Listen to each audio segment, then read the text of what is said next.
Hey, it's Benny Johnson here, and welcome to another iOS development tutorial. In this tutorial, actually, before I tell you what we're gonna do, I'm gonna show you what we're gonna do. Okay, so say the user went and entered something, and maybe they accidentally or on purpose hit the submit button. Now you can see that we did, in fact, update our label, but the total payment was $0, and we've said 25% in 3 months, and that doesn't really make sense. And the same goes with this. We can go 0, submit, or we can just leave it blank, right? And it just says 0, 0. What we should do is we should tell the user that they're entering a invalid, or they haven't entered the correct information for us to process. So that's what we're going to do now. If that occurs, if the user doesn't enter a number, or if they enter 0 or something invalid like that, we're going to get a UI alert view, which is one of those message boxes we've all seen on the iPhone that pops up and says, invalid number, please enter a valid number, etc, etc. So that's what we're going to be doing this tutorial. So what I'm going to do is I'm going to close that simulator down, and I'm going to head over to the iBank view controller.m, and we're going to change some things here. Now the first thing that we're going to change is how it actually processes it here. See, we change our label text here. Now this is where, before that, this is where we should test the condition, whether the amount that loan amount, which is an integer equal to the text, is equal to 0. And if it's equal to 0, then we're going to pop that message box up. So we can do this again with a simple if statement. So if, right, and this time we're saying loan amount. Now in order to check if a value is equal to a value, you have to use the two equal signs, and I know many people get confused with that. The reason being is because up here we're actually saying like loan amount is equal to amount.text. If we put equal in, we'd be assigning a value, but we're actually checking a value. So that's why we use two equal signs, right? So loan amount equal to 0, right? We're testing if it's equal to 0, and if it is, we're gonna pop a alert view, right? And if it's not, we want to still continue our text here. So what we'll do is we'll put an else statement, right? And then we'll cut all this code here and paste it in there to get that. Alright, so let's make our alert view code. So making an alert view is pretty simple. It's like any object creation in Objective-C. So we have to declare the type, which is a UI alert view, right? It's a pointer, so I'm going to call this invalid message, right? And it's a pointer because we don't want to move the house around. Then two square brackets, UI alert view, which is the type. We want to allocate some memory for that. Then we want to initialize it with a title, right? And this will give us all the parameters we need to enter in to customize our message. So I'm going to hit enter to fill in that. And for the title, I'm going to type in invalid amount. For the message, I'm going to say please enter a valid whole number, right? Then delegate, we're not gonna do any delegation here, so we can set that one to nil. And for our cancel button title, I'm gonna set it to AK, so this will get rid of the message. And finally, for any other buttons, we're gonna say nil, right? And keep that nil at the end there, don't delete it, and you want to finish off that square bracket and end the statement with a semicolon. Now we are getting a warning here because we haven't used that message. Now we need to use that message, so easiest way to do that is to say invalid message show, right? Pretty simple. Now let's go and test this code. So I'm going to go ahead and run it now. And we're just going to hit submit, and you can see it says invalid amount, please enter a valid whole number. Now that works with our loan view, but it doesn't work with our investment. You can see we press submit and it still enters the value. It's going to be a little bit more complex with the investment because we've got two text fields here. So we're going to quit out of that, and we're going to go to our investment view controller. It's basically the same process, except we're just checking two values, right? So what we want to do is we've got our process in here which has a lot of text, so we need to check that our text field int value. So if, and that is invest text field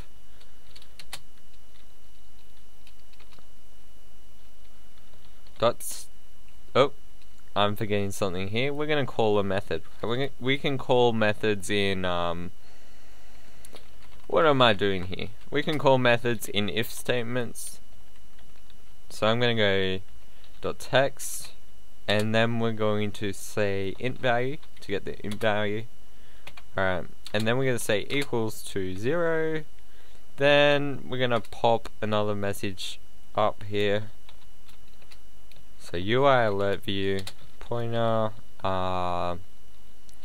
invalid invest, right? Equal to UI alert view allocate init with title. The title is going to be invalid investment value. Just leave it as invalid investment. Please enter a valid whole number for investment. Okay. Alright, so we've got that. And delegate again is going to be nil. The cancel button title I'm going to set to OK. And the other button titles we're not going to have any, so it's going to be nil. Leave that nil in. Finishes it off with a matching square bracket, and end the statement with a semicolon. Again, we want to show it again, so invalid. Oh, wrong thing. Invalid invest show. Alright. Then we want to make another if statement. We want to test this other if statement, so we can use else if, right? And this will go, if that one's not true, then I'm going to test this one. And we're going to do exactly the same thing, but with our period text field, right? Dot text int value, and if that is equal to 0.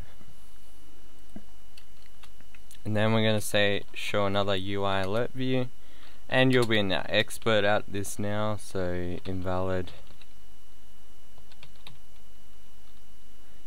valid period equals UI alert. Oh, what am I doing? I don't know what I'm doing. Let's try that again.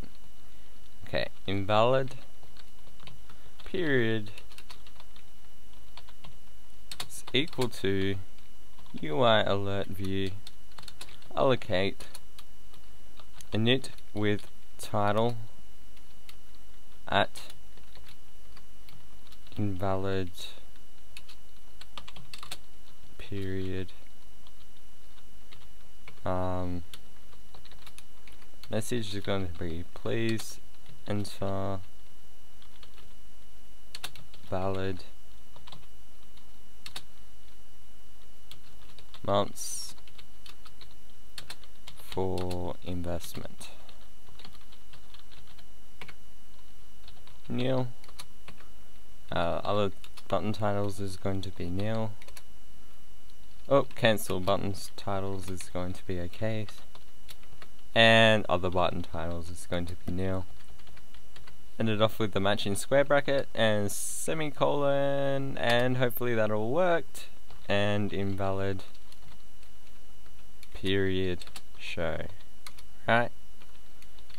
And there we go. Now, we want to actually do our set text if it is actually not 0. So, in order to do this, we use the else statement. Right? And we go and cut all this. So we're using a lot of if, and we're testing a lot of conditions here.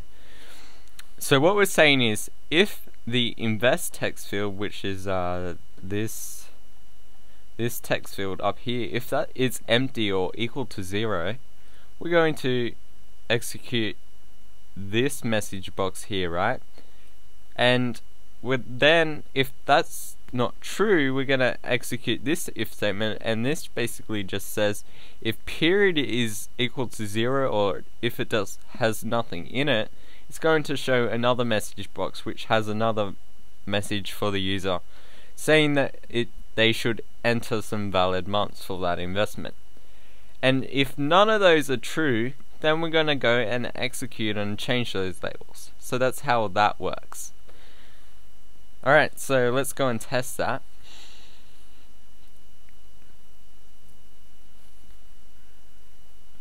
And I'm going to go over to this one. I'm going to hit submit, and it's going to say invalid investment, right? Please enter a whole number. And say we enter a number like 100. Then it's going to say invalid period. Please enter valid months for investment, right? And if I do, it's going to set the value, right? Now, notice that we actually say interest is equal to 1060. That is wrong. I made an error back in my other tutorial, so let's go and fix that up now.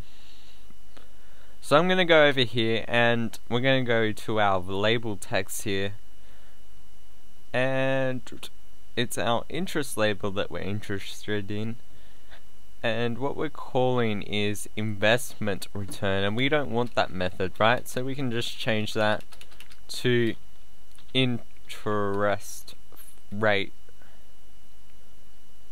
Nah, it's investment interest amount, right? That's what we want, and we've already got our parameters in there, so we can delete those, and let's go and test that now, making sure everything's working as it should. And we'll enter 1000, we'll enter 6 months, and see, it says we gain 30, and that's the correct value, right? And then that total return is there. So I just stuffed up a method there. So now we've got a pretty oh, I forgot something else too.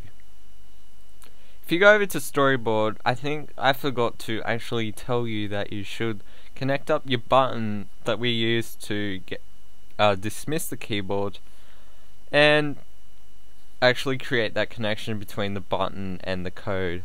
So if you right click your button, you see I have done a touch up inside, and just to do it again, we click the plus button of the button and connect it up to the view controller, then we select dismiss keyboard, and that will all fix the problem.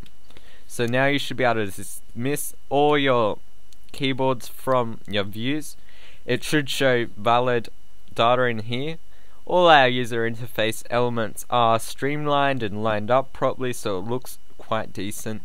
And just about now, I think we're just about finished, except we haven't done any of those pretty stuff, like any of those touch-ups, like the app icon, the icons for the tab bar, or the launch images. So that's what we're going to be working on in the next tutorial. We've got our functionality, we've set up our layout for our application, and we don't have any bugs in it currently. It's all working great, except we just need to make those final touches. So that's what we're going to be doing in the next tutorial, and I'll see you guys later.